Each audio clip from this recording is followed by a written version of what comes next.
welcome to Cooking Beautifully. What are you cooking today? Today I have Justin here to cook with us.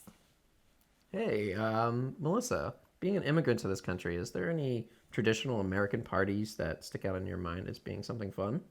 I love Super Bowl party. I don't Yes. care much about football. All I care is the food, and the food here, just a lot of party food like nachos, chip and dip. I like both of them very much.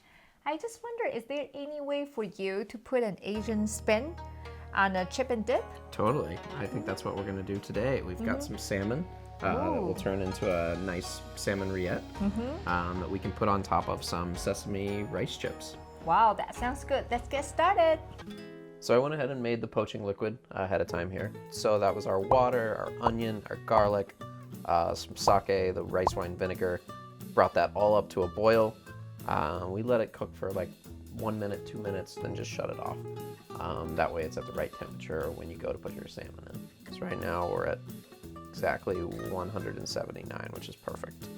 So our next step is to season our piece of salmon, put a nice thin layer of salt on top of the salmon. We'll season the sides, we'll season the bottom, all the way around. That's going to give a nice flavor. Even though we've already put salt into our poaching liquid, we want to make sure that the salmon itself is well seasoned. Now that we put the salmon into our poaching liquid, we want it to poach at about 140 degrees. As soon as that salmon hits the water, the poaching liquid, the temperature is going to drop. So you want to make sure that you keep it there. Have the fish poaching at about 150, 140 degrees. We're going to set the poaching liquid aside so we can fry our chips. And so for the tapioca rice chip, the starches really allow them to puff up. So you need to be careful because the oil will splatter. So we want to bring our oil to about 350 degrees. We want to make sure that we have a little landing pad for our chips. So we're going to drop it in. It's not going to seem like it's going to do anything at first. Then you'll start to see it sizzle. You'll see it'll start to curl. And you can actually flip it over, press it down. Oops. And you want to press that down until, for a couple seconds, just to make sure that it's crispy all the way around. And so when we take that out, we're going to want to season it right away with a little bit of salt. So we remove the salmon from the poaching liquid in order to check the temperature.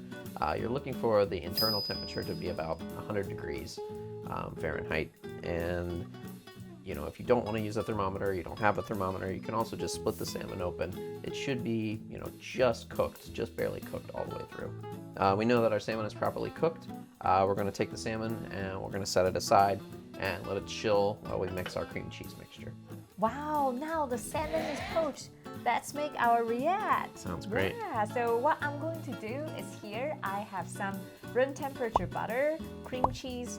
I'm going to add those things here.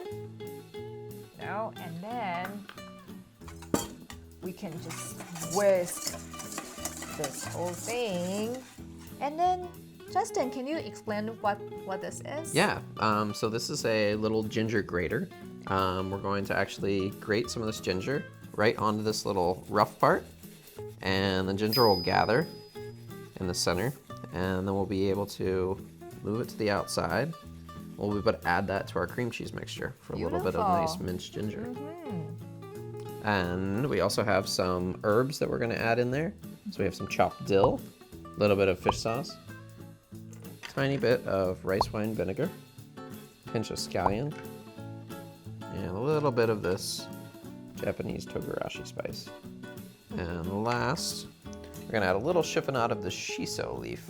So when you do chiffonade, you do want to make sure you place those leaves on top of each other and just roll it up like little cigar, and then you chiffonade them. It's a very beautiful decorative cut that we use a lot. Yeah, and also for shiso, you want to cut it up kind of small. Shiso tends to have almost like a hairy texture to it. So if you get a big leaf in your mouth, it's not really great. So having a nice mince on it makes the flavor come through, but you don't really pick up on its texture. Yeah, I agree.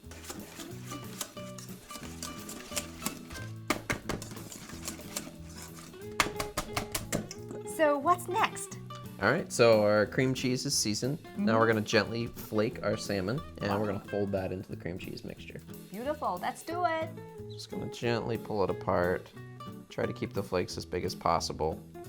It's gonna also break up when we go to fold it into the cream cheese, so we don't have to be too fine with it. All right, Wow. let's fold that into the cream cheese. Oh, smells so good. All right. And also, should we add some smoked salmon since we have it? Yeah, or definitely. later?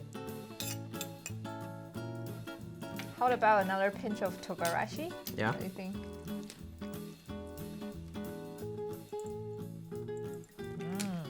Well, last thing we have to do is taste it, right? Yeah.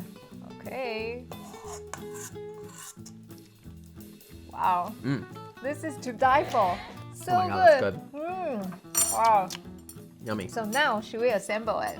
We definitely Yeah. should. Chef, please show us. All right, so we're gonna take our rice crackers and we're gonna break them into 2 bite pieces about. Now we'll line them up on our platter. And we'll take a little bit of the rillette.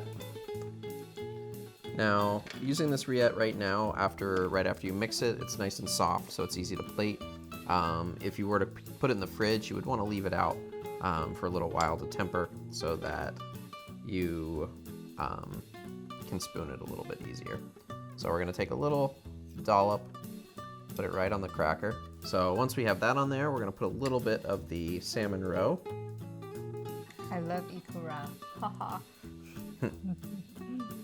It's nice and pretty, and it's got that little pop, and obviously kind of reinforcing that salmon flavor to our dish. This is a little bit cruel. You're eating the mommy and the baby at the same time. It's so delicious, though. All right, and then we have a little bit of scallion. We'll garnish the top with. Wow, this looks beautiful. I can't wait to taste it. Let's dig in. Let's do it. Oh, wow. Oh. Oh my God. That's this some is good so chips good. and dip. Wow. It's so crunchy and just packed of the umami, you know, the fish sauce, salmon, and ikura. Yeah, Wow. Wow. that's delicious. So this is the dish you should definitely try to make at home because it's so easy to replicate and it's just instantly delicious. So don't forget to subscribe to our channel. We have more exciting recipes to share with you. Thank you for choosing Cooking Beautifully, where memories are made.